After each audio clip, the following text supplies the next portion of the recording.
ನೋಡಿ, ಹುಡುಗಿನ ಹಿಂದೂ ಹುಡುಗಿನ ಬ್ರೈನ್ ವಾಶ್ ಮಾಡುವಂಥದ್ದು, ಬ್ಲ್ಯಾಕ್ ಮ್ಯಾಜಿಕ್ ಮಾಡುವಂಥದ್ದು ಈ ಮುಸ್ಲಿಮರಲ್ಲಿ ಬೇಕಾದಷ್ಟು ನಡೆದಿದೆ. ನಾವು ಅದನ್ನು ಎದುರಿಸಿದ್ದೀವಿ.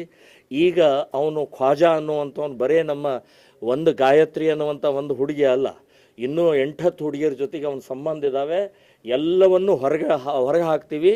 ಅವಳನ್ನಂತೂ ನಾವು ಅವನ ಜೊತೆಗೆ ಮದುವೆ ಮಾಡಿಸ್ಕೊಡೋದಲ್ಲ. ಈಗಾಗಲೇ ಮೋಸದಿಂದ, ಈಗಾಗಲೇ ಚೀಟಿಂಗ್ ಮಾಡಿ ರಿಜಿಸ್ಟರ್ ಮಾಡಿದ್ದಾನೆ. ಒಂದೇ ದಿನ ರಿಜಿಸ್ಟರ್, ಒಂದೇ ದಿನ ಬಾಡಿಗೆದು ಅಗ್ರಿಮೆಂಟ್ ತೊಗೊಂಡು ಹೆಂಗೆ ರಿಜಿಸ್ಟರ್ ಮಾಡ್ತಾರೆ, ಆ ರಿಜಿಸ್ಟರ್ನೂ ಸಸ್ಪೆಂಡ್ ಆಗಬೇಕು. ಅದಕ್ಕೆ ಸಹಾಯ ಮಾಡಿದಂಥವ್ರು ಮತ್ತು ಮೋಸ ಮಾಡಿದಂಥವನು ಇವನು ಒಳಗಡೆ ಹಾಕಬೇಕು ಅಂತನ್ನುವಂಥದ್ದು ಈಗಾಗಲೇ ಕೇಸ್ ಹಾಕಿದ್ದೀವಿ.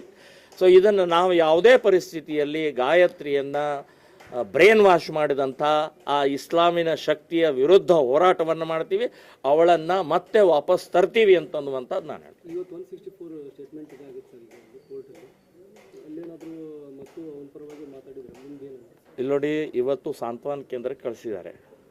ಸಾಂತ್ವನ ಕೇಂದ್ರದಲ್ಲಿ ತಂದೆ ತಾಯಿಗೆ ಅವಕಾಶ ಇದೆ ಮಾತನಾಡೋಕ್ಕೆ.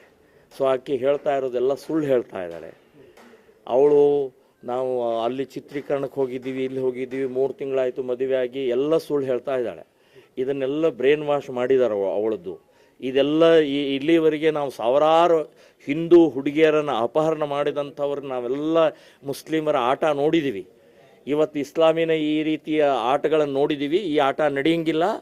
ಖ್ವಾಜಾ ನೀನು ಬಾಯಿ ಮುಚ್ಕೊಂಡು ಅವಳನ್ನು ಪೂರ್ಣ ಬಿಟ್ಟು ಕೊಡಬೇಕು. ಇಲ್ಲ ಅಂದರೆ ನಮ್ಮ ಕೋರ್ಟಿನ ಮೂಲಕ ಹೇಗೆ ಯಾವ ರೀತಿ ಮತ್ತು ವಿಡಿಯೋ ಏನು ಯೂಟ್ಯೂಬ್ ನಡೀತಾ ಇದೆಯಲ್ಲ ಅದನ್ನು ಬಂದ್ ಮಾಡಿಸುವವರೆಗೆ ಹೋರಾಟವನ್ನು ಮಾಡ್ತೀವಿ ನಾವು.